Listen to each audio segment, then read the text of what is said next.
I get people every week sending me images of the 1922 green 1-cent Ben Franklin stamp, claiming that they've hit the jackpot and have a rare stamp.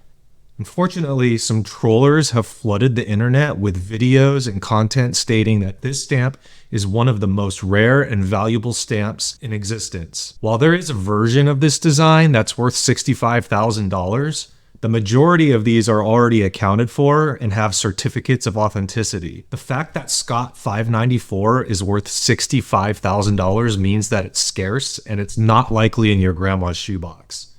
Instead, what they have is one of over 10 billion printed versions of the same design, either a Scott number 552, 581, or 632. The 1922 1-cent stamp was mass-produced because it was the standard postcard rate at that time.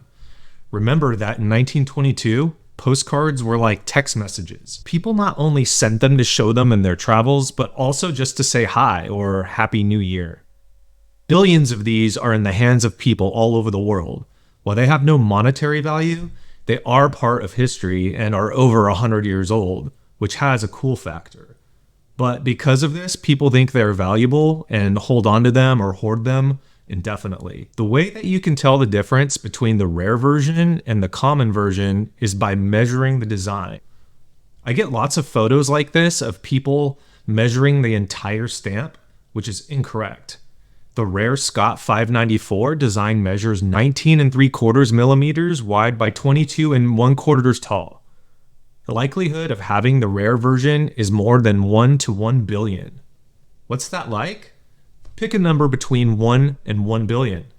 I guess the number is 56,987,305. If that was the number you guessed, then that would be the likelihood that you would have this rare stamp. Instead, the odds are nearly 100% likely that you have one of the 10 billion copies produced as either Scott 552, 581, or 632, all of which are worth literally $0. There are so many of these stamps still in existence today that they aren't worth the paper that they're printed on.